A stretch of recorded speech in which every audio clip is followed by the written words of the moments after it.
This is my Prusa Mark III enclosure. To call it rough around the edges would be a massive compliment. It's based on the Prusa lac enclosure, but it turns out I'm really bad at following directions.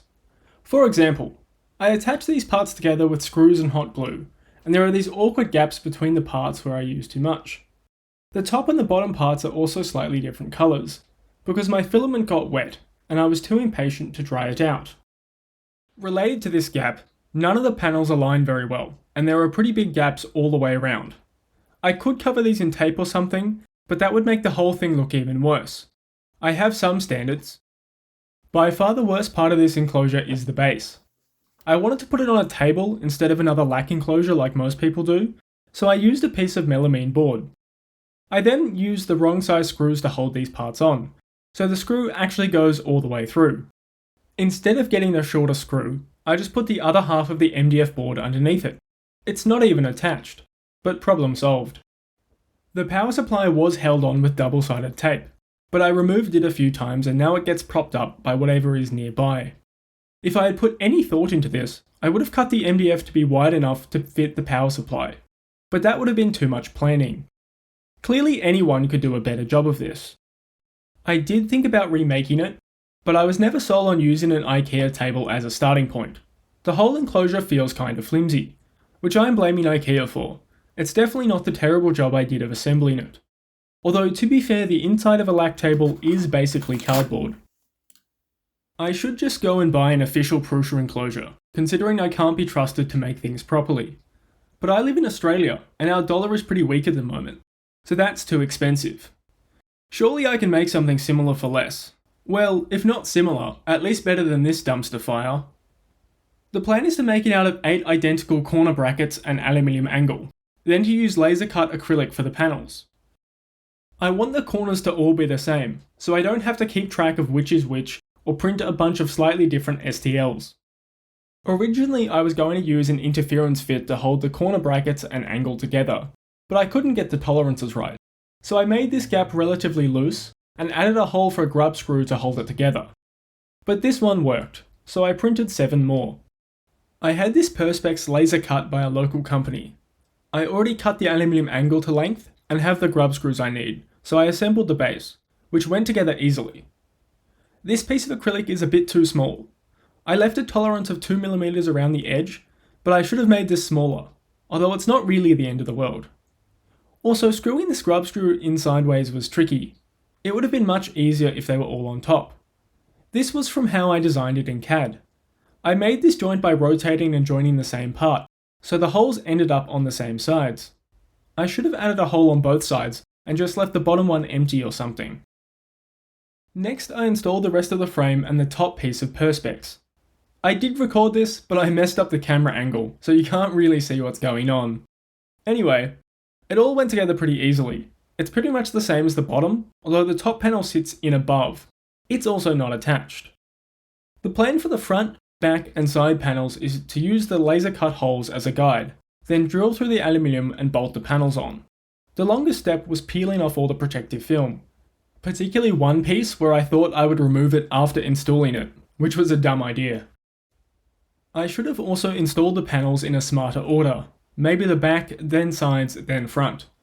Reaching the bolts on the side panels was a bit of a stretch for my short arms. I ran into this problem again when installing the power supply holder. It required a lot of awkward stretching.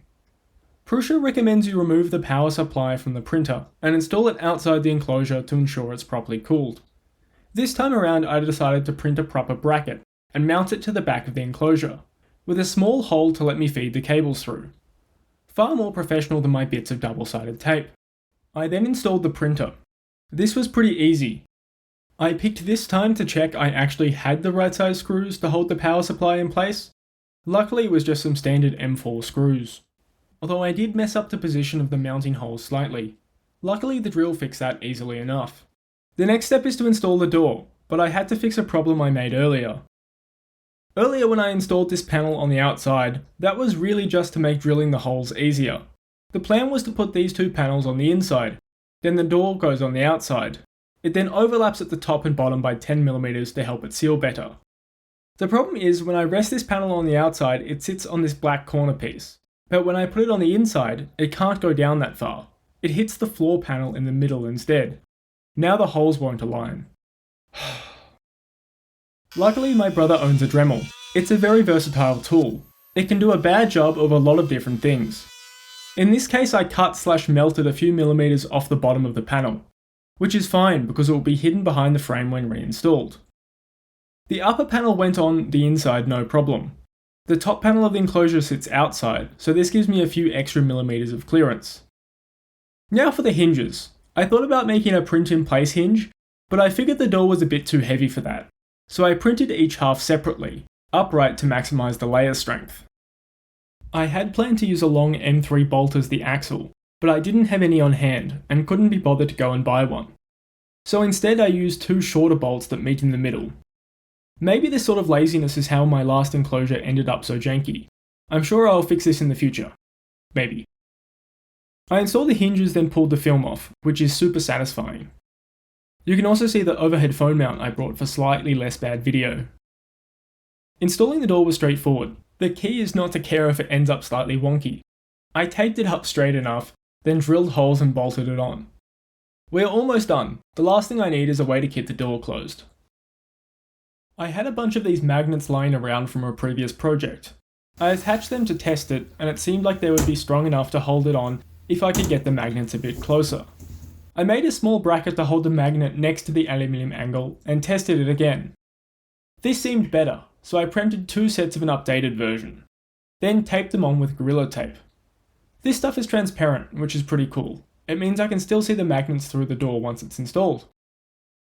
These brackets worked great. There is a small air gap between the magnets, so the door stops when it hits the aluminium angle, hopefully providing a pretty good seal. Listen and you can hear it snapping shut. So that pretty much finishes off my printer enclosure.